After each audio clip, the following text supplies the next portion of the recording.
Good afternoon, students. So in the previous lecture we discussed about cross pollination and the agents for cross pollination. That was our topic number 1, and it included 3 subtopics, that is anemophily, hydrophily and zoophily. Now we are discussing about the second topic, that is inbreeding depression. Now what exactly is inbreeding depression? Inbreeding depression से पहले हम inbreeding की बात करेंगे। Inbreeding का मतलब दो ऐसे इंडिविजुअल्स के बीच में रिप्रोडक्शन जो कि जेनेटिकली रिलेटेड हैं। मतलब इनमें ये जो दो ऑर्गेनिजम्स हैं, they have a number of cells. Now if these two organisms they have the common ancestor, अगर इनके एंसेस्टर कॉमन था, इनके पेरेंट्स कॉमन थे, ये दोनों उसी पेरेंट से बने हैं, तो जो है there are chances that the cells they will be genetically similar। तो काफ़ी हद तक इनके जो ये सेल्स हैं ये जेनेटिकली सिमिलर होंगे, और इन दोनों के बीच में जब मेटिंग होगी, रिप्रोडक्शन होगी, that is inbreeding. So what exactly now is inbreeding depression? So when this inbreeding occurs for many generations, what happens? The biological fitness of the progeny is reduced। अगर जो है इनब्रीडिंग काफ़ी time तक चलती रहे तो जो प्रोजेनी जो इनके बच्चे हैं, आगे ऑफस्प्रिंग्स हैं, उनकी फिटनेस, उनकी विगर, वाइटलिटी, उनकी ताकत, शक्ति थोड़ी सी कम होती जाएगी। इसको इनब्रीडिंग डिप्रेशन कहा जाता है। अब इसका रीज़न क्या है, will be discussing about that reason in detail. Now let us take the example of an individual. ये एक इंडिविजुअल है, ये उसका मान लो सेल है। अनदर इंडिविजुअल, ये उसका पर्टिकुलर सेल है। Now what happens, these two individuals they are genetically related. ये जेनेटिकली रिलेटेड है। मान लो इनके पेरेंट्स या इनके जो हैं ग्रैंड पेरेंट्स जो हैं, वो प्लांट्स जो हैं वो सेम थे। तो ये जो दो ऑर्गेनिजम्स हैं इनके सेल्स काफ़ी हद तक सिमिलर होंगे। सिमिलर कैसे होंगे? I am making a particular chromosome here. बहुत सारे क्रोमोजोमों के मैं सिर्फ एक क्रोमोजोम बना रही हूँ।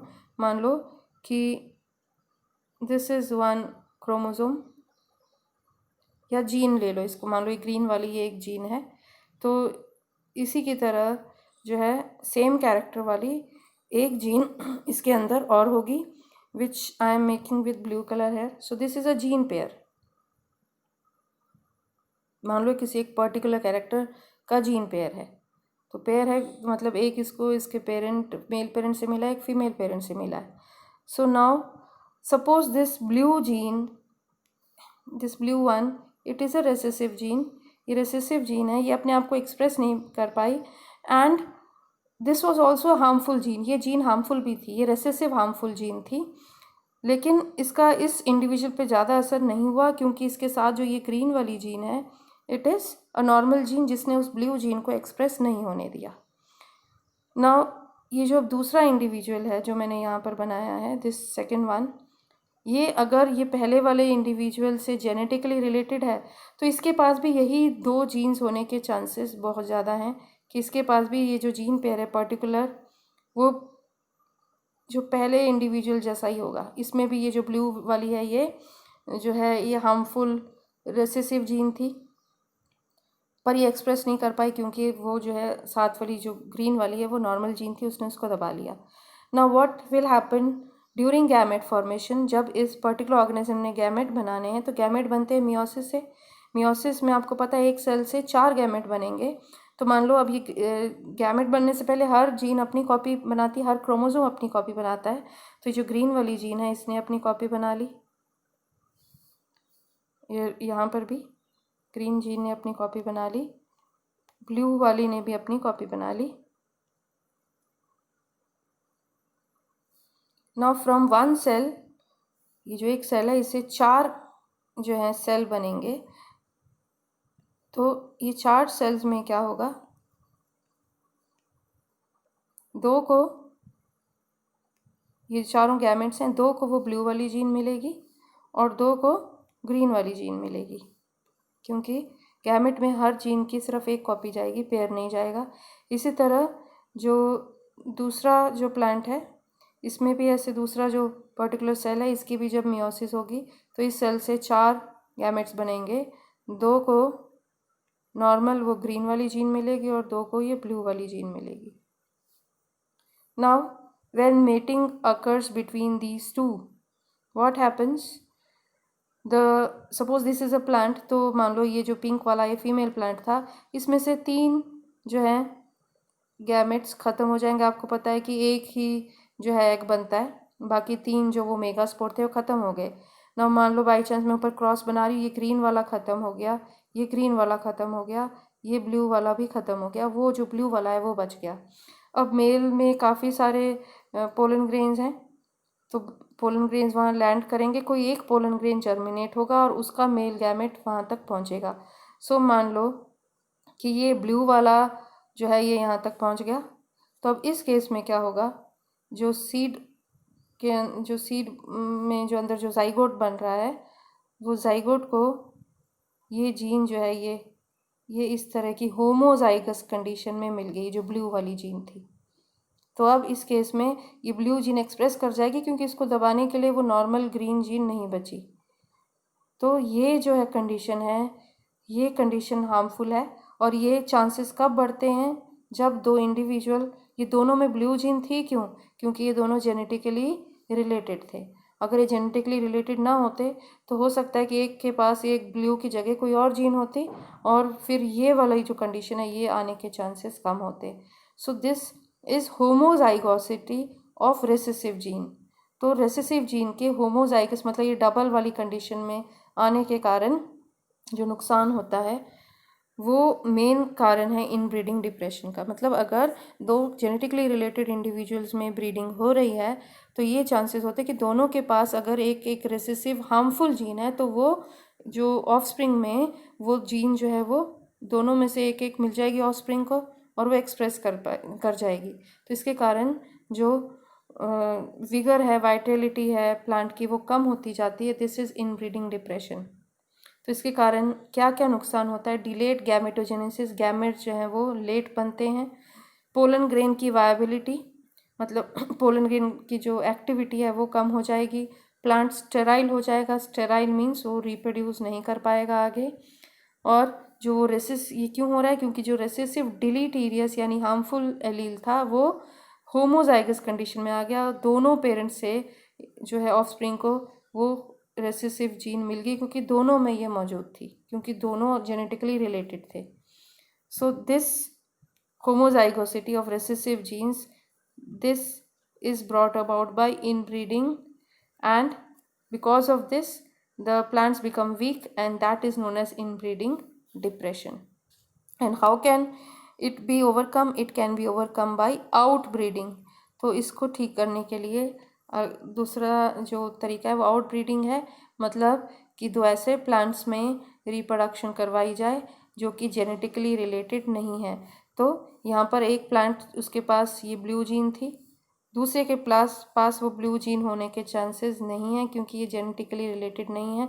तो चांसेस ही नहीं कि वो जो जीन है वो होमोजाइगस कंडीशन में आ जाए, क्योंकि दूसरे पेरेंट के पास ऐसी जीन ही नहीं है ऑफस्प्रिंग को कंट्रीब्यूट करने के लिए। तो ऐसे केसेस में जो इनब्रीडिंग डिप्रेशन से बचा जा सकता है। So outbreeding is the breeding between genetically unrelated organisms belonging to the same species. तो प्लांट ये कैसे इंश्योर करते हैं, यहाँ स्पेलिंग जो है वो मिस्टेक है, वो ठीक कर लूँगी मैं। सो आउटब्रीडिंग डिवाइसेस मतलब कि प्लांट के पास ऐसा क्या मैकेनिज्म है कि वो इंश्योर करे कि आउटब्रीडिंग ही हो, मतलब कि सेल्फ पॉलिनेशन ना हो, क्रॉस पॉलिनेशन हो। Cross pollination brings outbreeding because it is pollination between genetically different plants. So how does the plant ensure कि उसके पास उसका पोलन ग्रेन जो है वो ना पहुँचे? तो इसके तरीके हैं अलग अलग। पहला जो तरीका है that is dicliny. Now what is this dicliny? It is simply means unisexuality. Unisexuality means the flower it will have only one sex organ. That means it has only the stamen or the pistil.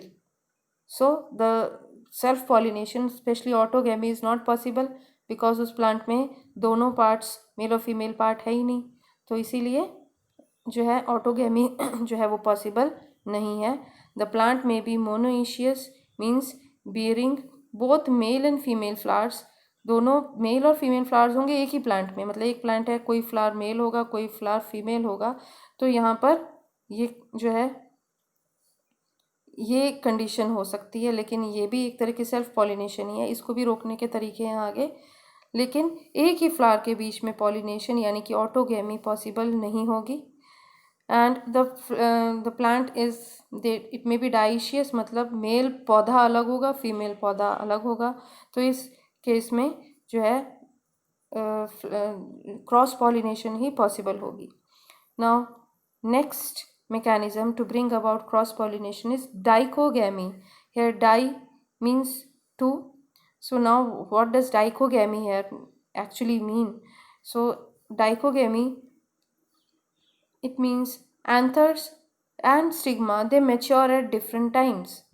तो जैसे मैंने यहाँ पर बताया था, अगर flower जो है वो मोनोइशियस है तो एक फ्लावर से दूसरे फ्लावर में पॉलिनेशन हो रही है, पर ये सेम प्लांट में है.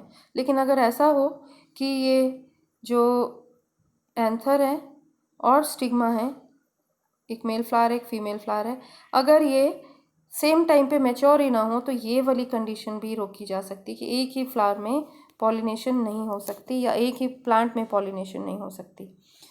तो if anthers and stigma they mature at different times, so what happens if in a single flower both anther and stigma are there but they are not maturing at the same time. मतलब जब stigma mature हुआ है उस time पे anther mature नहीं है तो क्या होगा, पोलन ग्रेन्स ही नहीं रिलीज होंगे. या फिर एंथर मैच्योर हो गया, स्टिग्मा मैच्योर नहीं है, पोलन ग्रेन्स रिलीज तो हो गए लेकिन स्टिग्मा मैच्योर ही नहीं है उन्हें रिसीव करने के लिए. या फिर एक प्लांट में दो फ्लावर्स हैं, उनमें भी ऐसा है कि मेल फ्लावर में स्टिग्मा मेल फ्लावर में जो स्टेमन है एंथर है वो भी मैच्योर नहीं हुआ, फीमेल फ्लावर में जो स्टिग्मा है वो मैच्योर हो चुका है, तो वो किसी और फ्लावर से पोलन ग्रेन रिसीव करेगा. That means to prevent self pollination and to encourage cross pollination, the second method is dichogamy, in which anthers and stigma they do not mature at same time, they mature at different times. So it is also of two types, protandry. So protandry means pro means first, andros means male. तो प्रोटैंड्री, pro पहले, Andrew mail मतलब male part पहले mature होगा, anthers पहले mature हो जाएंगे, stigma अभी mature नहीं हुए होंगे. तो एंथर मैच्योर होकर पोलन ग्रेन्स रिलीज कर देंगे पर स्टिग्मा मैच्योर नहीं है, वो उस पोलन ग्रेन को रिसीव नहीं करेगा, तो वो पोलन ग्रेन्स किसी दूसरे प्लांट के फ्लावर द्वारा रिसीव करे जाएंगे जिसके स्टिग्मा मैच्योर हो चुके हैं. And the second is protogyny. So what is protogyny? Again pro means first पहले and gyne means female. तो इन केसेस में फीमेल पार्ट पहले मैच्योर हो जाएगा, स्टिग्मा मैच्योर हो चुका है, लेकिन उसी प्लांट का उसी फ्लावर का एंथर अभी मैच्योर नहीं हुआ है, तो अब ये फ्लावर दूसरे प्लांट से एंथर जो पोलन ग्रेन्स रिसीव करेगा. So this is the second method to ensure cross pollination. Third method is prepotency. Now prepotency means pollen grains of another flower germinate more rapidly over the stigma than the pollen grains of the same flower. मतलब एक ही flower का pollen grain उसी flower तक पहुंच रहा है और एक दूसरे फ्लावर का पोलन ग्रेन उस फ्लावर तक आया है, तो जो दूसरे फ्लावर से है वो पहले जर्मिनेट होगा. This is seen in case of Apple and grep. Next is self sterility. Self मतलब खुद, स्टेरिलिटी मतलब रिप्रोड्यूस करने की एबिलिटी नहीं है, और self incompatibility. Now what does it mean? It means that if the pollen grains from the anther reach the stigma of the same flower और the another flower of the same plant, then they do not germinate on it.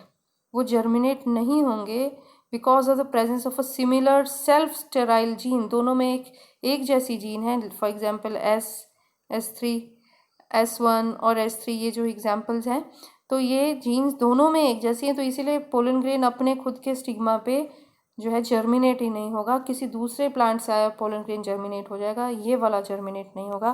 This is self sterility. So this brings about cross pollination.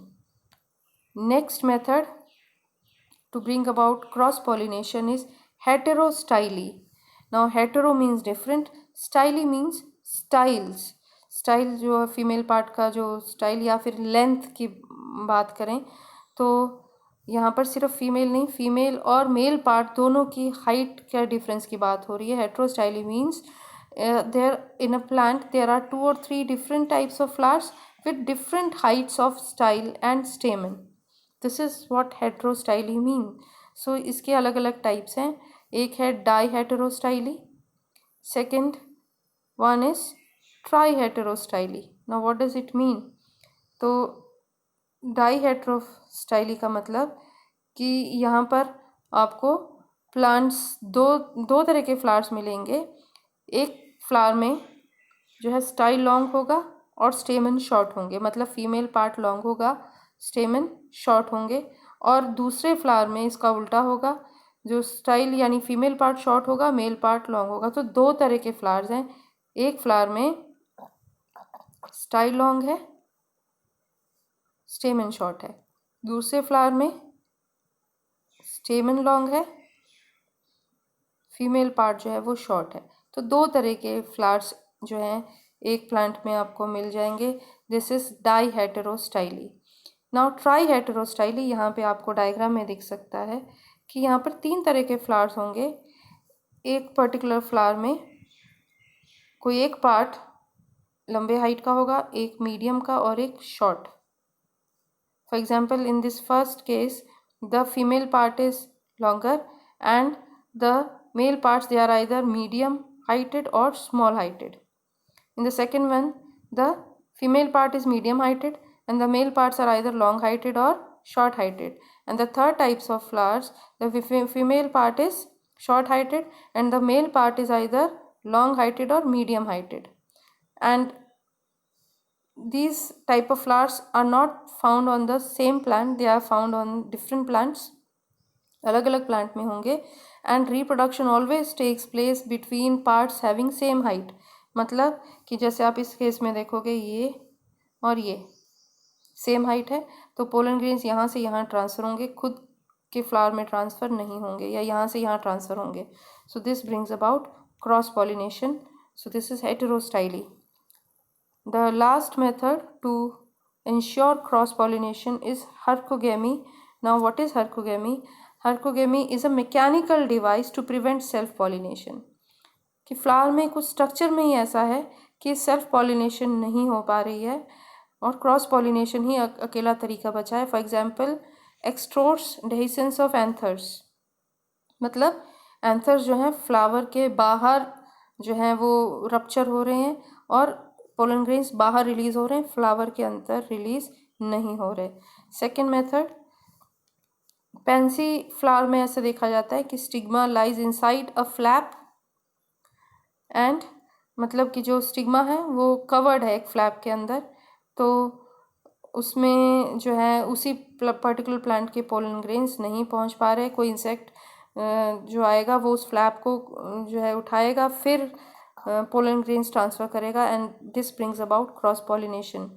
In Kalmia anthers occur inside corolla pocket. तो यानी कि या तो stigma छुपा हुआ है या anther छुपा हुआ है जिसको कोई एजेंट आके एक्सपोज करेगा और क्रॉस पॉलिनेशन करेगा, सेल्फ पॉलिनेशन नहीं होगी. इन साइपरपीडियम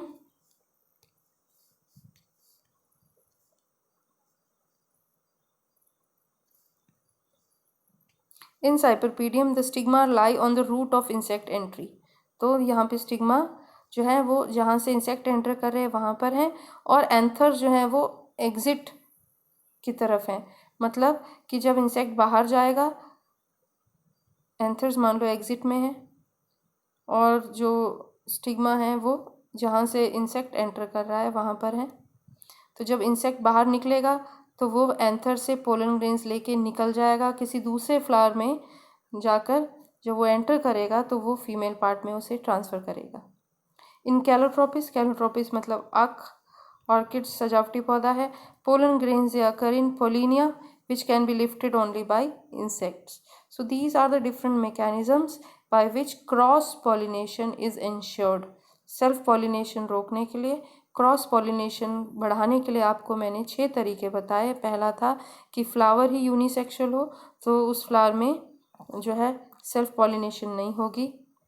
नेक्स्ट, अगर बाइसेक्सुअल फ्लावर है तो मेल और फीमेल पार्ट्स ये दोनों एक साथ मैच्योर नहीं हो रहे हैं, तो जो है एक ही पर्टिकुलर प्लांट का पोलन ग्रेन या पर्टिकुलर फ्लावर का पोलन ग्रेन उसी फ्लावर तक जो है नहीं पहुंचेगा, पहुंचेगा भी तो पॉलिनेशन नहीं होगी, फर्टिलाइजेशन नहीं होगी। प्रीपोटेंसी, प्रीपोटेंसी मतलब कि दूसरे प्लांट से आए हुए पोलन ग्रेन्स जल्दी जर्मिनेट होंगे। सेल्फ स्टेरिलिटी मतलब कि अगर उसी प्लांट का पोलन ग्रेन अगर पहुंच भी जाए तो वो जर्मिनेट नहीं होगा। हेट्रोस्टाइली, स्टाइल और एंथर की जो हाइट अलग अलग होने के कारण सेम फ्लावर में, सेम प्लांट में पॉलिनेशन नहीं हो रही है, अलग अलग प्लांट्स में पॉलिनेशन होगी। एंड लास्ट वन, हार्कोगेमी, प्लांट में कुछ स्ट्रक्चर ही ऐसा है कि उसमें जो है दूसरे प्लांट से कोई इंसेक्ट पोलन ग्रेन्स लाकर यहाँ पे डिपॉजिट कर सकता है, सेम फ्लावर में पॉलिनेशन नहीं होगी।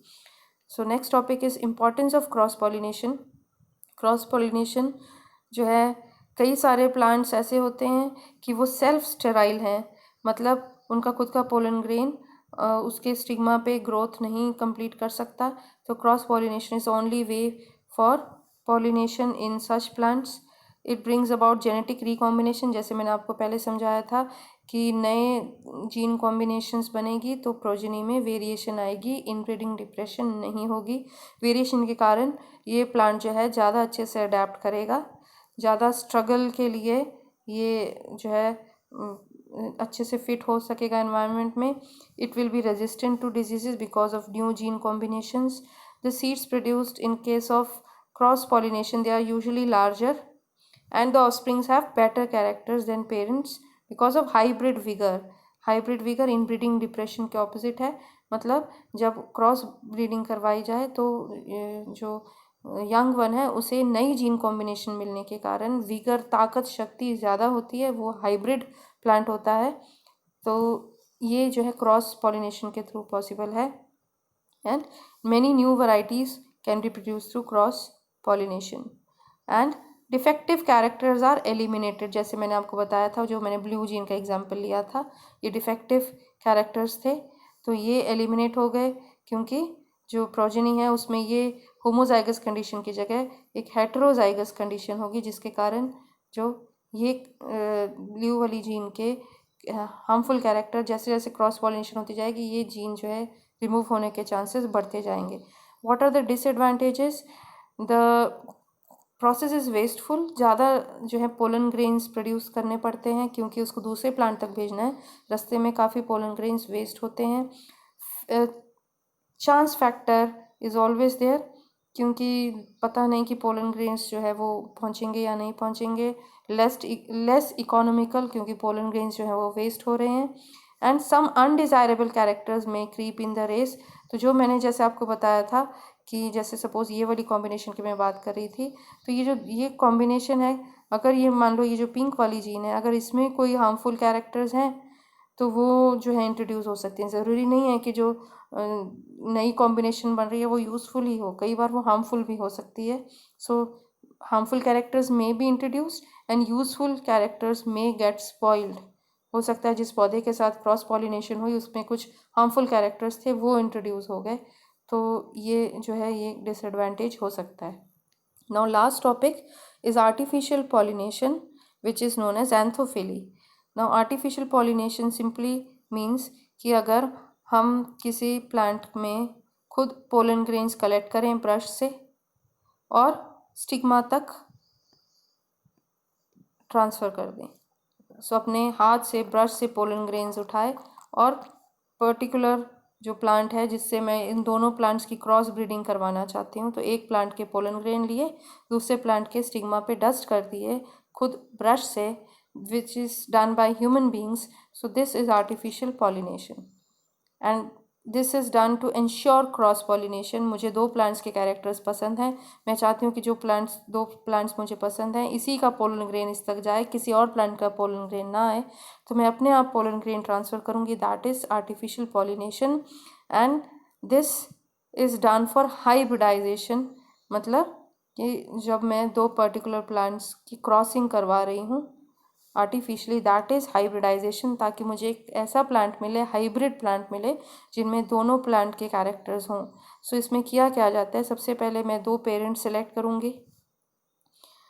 वो हो सकता है कि वो यूनिसेक्सुअल हों, बाईसेक्सुअल हों, जो भी है। अगर वो बाईसेक्सुअल हैं, मान लो कि प्लांट में फीमेल और मेल पार्ट दोनों हैं, तो चांसेस हैं कि इसी का पोलन ग्रेन इसी के स्टिग्मा पर लैंड कर जाए और सेल्फ पॉलिनेशन हो जाए। तो मैं ये नहीं चाहती, मैं दूसरे प्लांट के पोलन ग्रेन यहाँ पे ट्रांसफ़र करना चाहती हूँ। So what can I do, I will remove the anthers of this plant, of this particular flower. This is known as emasculation. तो मैंने पेरेंट्स सिलेक्ट करे, एक पर्टिकुलर पेरेंट का जो ये फ्लावर है, मैं नहीं चाहती कि इसके जो सेल्फ पॉलिनेशन हो। सो what will I do, I will remove the anthers so that self pollination cannot take place. So that is known as emasculation. And how can emasculation be done? E means remove and masculation, masculine gender, male gender. So emasculation means removing the male part from a flower. So this can be done with hand. कोई जो है scissor लेके, blade लेके anthers को काट दिया जाए तो वो emasculation है। दूसरा तरीका है कि अगर फ्लावर कई बार जो है छोटे हैं तो उसमें जो है हमें एंथर्स रिमूव करना बहुत मुश्किल होगा, एंथर्स बहुत बारीक होंगे। तो ऐसे केस में हम क्या करेंगे, हॉट वाटर या अल्कोहल मेथड हम यूज़ करेंगे। इसमें जो मेल फ्लावर्स हैं, मेल पेनिकल्स मतलब मेल इन्फ्लोरेसेंस वाले जो मेल फ्लावर्स हैं, उनको गर्म पानी में 42 या 48 डिग्री सेल्सियस तक टेम्परेचर हो या इथाइल अल्कोहल में 3 से 10 मिनट तक डुबो दिया जाए, तो जो है इमैस्कुलेशन जो है वो हो जाएगी। Next method is suction pressure method. Suction pressure के थ्रू फ्लावर्स में से मेल पार्ट निकाल लिया जाए। So these were the 3 methods of removing the male part. Now what is the importance of emasculation? It prevents self pollination. Now when the male parts are removed, एक बार mail part remove हो गए तो flower में सिर्फ female part रह गया। Flower has only the female part. Now this is another flower. मैं इस फ्लावर से जो है पोलन ग्रेन्स ट्रांसफ़र करना चाहती हूँ, लेकिन मेरे ट्रांसफ़र करने से पहले हो सकता है कि अपने आप आसपास के किसी और फ्लावर से पोलन ग्रेन्स यहाँ पर पहुँच जाए नेचुरल पॉलिनेशन के through. So I don't want this. So what will I do, I will cover this flower. मैं इस फ्लावर को कवर कर दूँगी। This is what is meant by bagging. So जैसे ही इमैस्कुलेशन होगी, मेल पार्ट रिमूव होंगे, flowers are covered with a bag, polythene bag, paper bag और क्लॉथ बैग, ताकि जो अनडिज़ायर्ड पोलन ग्रेन्स से क्रॉस पॉलिनेशन, सेल्फ पॉलिनेशन तो हो नहीं सकती, मेल पार्ट रिमूव हो गया है, बट अनडिज़ायर्ड पोलन ग्रेन्स आ सकते हैं, तो उसके लिए उसको बैग से कवर कर दिया गया है। This is bagging. Now what will I do, now I will collect the pollen grains from my particular plant which whose characters I want in the progeny, जिसके कैरेक्टर्स मैं अगले हाइब्रिड प्लांट में चाहती हूँ, उसके पोलन ग्रेन्स मैं collect करूँगी एक ब्रश पे, और फिर उन पोलन ग्रेन्स को मैं पहले वाला जो मेरा फ्लावर था उसका बैग रिमूव करके उसके ऊपर स्टिग्मा के ऊपर डस्ट कर दिया जाएगा और दोबारा से उसको कवर कर दिया जाएगा। और उसके बाद लास्ट स्टेप जो है दैट इज़ टैगिंग। एक बार जब पूरा प्रोसेस हो गया है, पोलन ग्रेन्स जो है मैंने ट्रांसफ़र कर दिए, ऊपर दोबारा बैग चढ़ा दिया कि दोबारा कोई और पोलन ग्रेन ना आ जाए, पॉलिनेशन हो जाए, फर्टिलाइजेशन हो जाए। उसके बाद मैं इस पर्टिकुलर प्लांट पे टैग लगा दूंगी। एक कागज़ का एक पर्टिकुलर टैग बनाकर, पीस बनाकर, उस पर कुछ इन्फॉर्मेशन लिख के इस पे टांग दिया जाएगा। क्या इन्फॉर्मेशन लिखी जाएगी, उसमें लिखा जाएगा the date of emasculation, when was the male part removed, the record number कि कहाँ पर इसका पर्टिकुलर जो ये प्लांट जहाँ पर है या जिस रजिस्टर पे इसका रिकॉर्ड रखा है, कुछ इस तरह के नंबर्स उस टैग पे लिखे जाएंगे।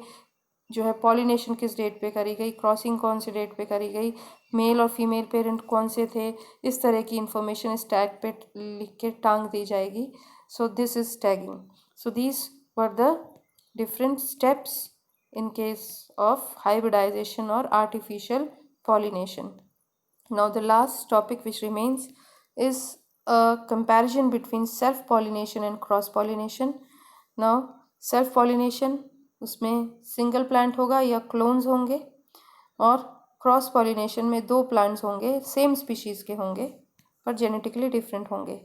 यहाँ पे जो pollen grains anther to stigma of same flower और different flower of the same plant या क्लोन में ट्रांसफ़र हो रहे हैं, यहाँ पर दूसरे प्लांट में ट्रांसफ़र हो रहे हैं।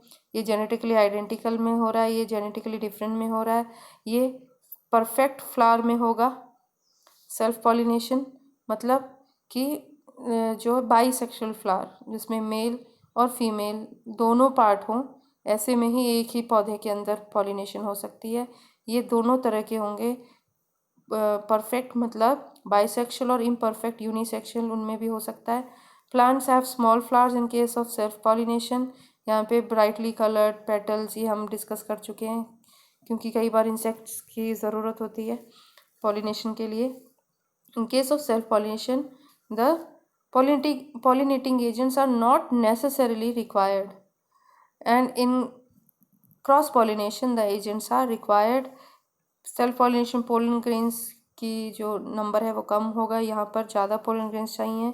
यहाँ पे दो टाइप्स हैं, ऑटोगैमी एंड जीटेनोगैमी। यहाँ पर ये एलोगैमी या जेनोगैमी जो है वो टाइप है।